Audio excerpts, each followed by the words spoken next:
So I don't watch Vouch very often, but he came on. He spoke about the interview between Ann Coulter. She's a former Fox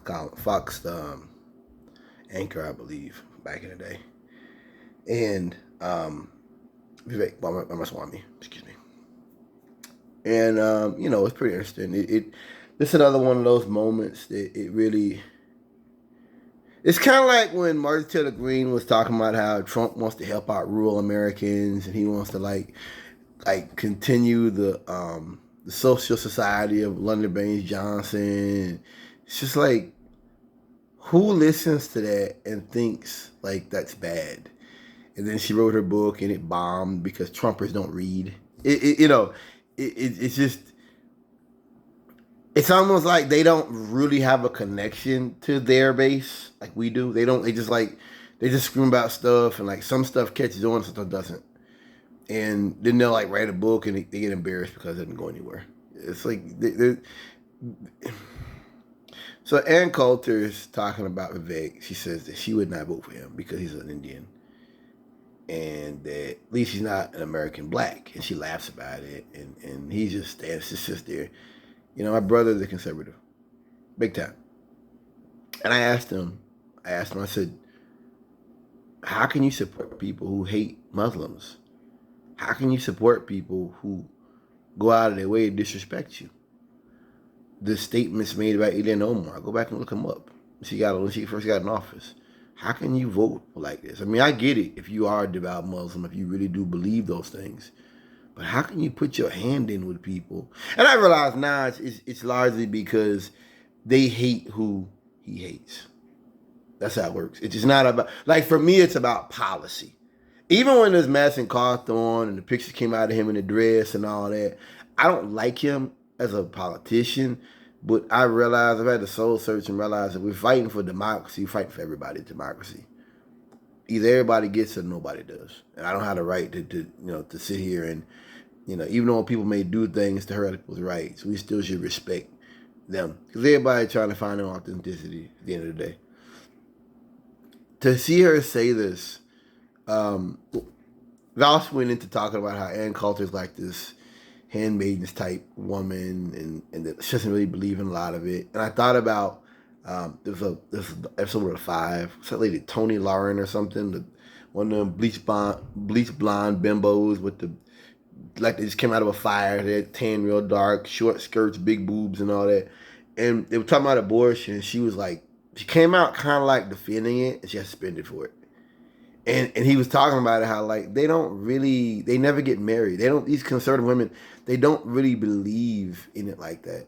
They do, but they really like, if these white men got what they wanted out here in the streets, there would be no more Ann Coulters. They wouldn't exist. They would have their head covered. They wouldn't. That's the reality. They wouldn't even exist. And what I'm saying is that female conservatives are like Kanye West. They have a use. They're used, but if they're not going to be a part of the final solution if this happens. It's like that. It's the same way as she feels about Vivek and Haley. That these are people that probably agree with her on 100% of what she thinks and 99% of what she believes in. But because they're brown skinned, because they're not white, blue-eyed, blonde-haired Christian, she has to attack them. And I just thought about it like, what's that like as an Indian or as a black man? Or what's that like to like support conservative politics? And every time you get up there, they humiliate you. They highlight the differences. It's like people say, like, when I was growing up, you said like, why everything race? I make anything about race. Like, just work hard and all this stuff. And it's like, as I get older, that's bullshit.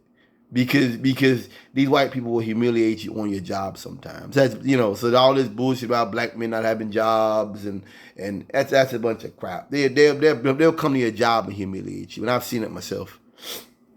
Look at all the videos of these people delivering packages and the white folks sitting on the damn back of the delivery truck and getting the camera and, who are you? What are you doing?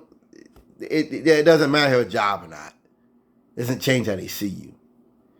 But what I'm saying is, you're putting your hand in. You're being recognized as being amongst people who bring you on their show to humiliate you. And it just like imagine that you've got these letters, and I think Vivek is quite wealthy, and you're healthy, you're in good shape, and you're poised. And these white people, they bring you on this show every so often to humiliate you and to remind you, you just another N word. You're an N word with straight hair. That's all you're gonna ever be. And it just like that shit made me kind of sad to because like this whole idea of like conservatism and like the world's changing and stuff like this. Like it's just imagine that. I don't really know who the Indian Dr. King would be. I'm talking about in modern time, not going back, not Gandhi. I don't know what their version of Dr. King would be, or the version for the Asians, because the Asians they built the rail trail, right? I don't know what their version would be, but whatever it is, I'm pretty sure someone didn't sit back 50, 60 years ago and think that's what we would be. We'd be brought up on TV to be humiliated. That you an N-word with straight hair. And laughed at. She was laughing at him. And he just was like, you could kind of tell like he was like kind of smiling the second time, but he was kind of like his face was hardening up. Like he was like, all right. And I'm just like, imagine that shit, you're in your 50s.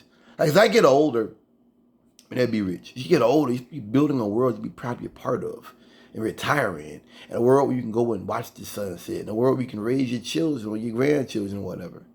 Not a world where you make money, but you're humiliated. And that, I mean, what the guy was talking about, how I couldn't vote for you because because of 9/11. They think 9/11 was done by Indians. I mean, people. Like it's important to remember how dumb Republicans really are. That we're not just talking. That Hillary was right. These are deplorable characters. They're nasty. They're nasty and they're vile. And it just I don't know. For me, it just that's sad to me. A man would allow himself to he'd allow himself to be talked down in such a manner. Because the older I get, I don't feel like that of like playing this game. It's like no. It's like I want to live, and I want to go where I'm honored, not tolerated. And the way she talked to him on that program is barely tolerated. She talked, Ann Coulter talked to Vivek like people in a gang talk to the guy that runs to the store to get the snacks. She talked to him like he's the guy that the neophyte, the guy at the very bottom. She talked to him like a dog. And I just think it's important to remember that. Just the ugliness,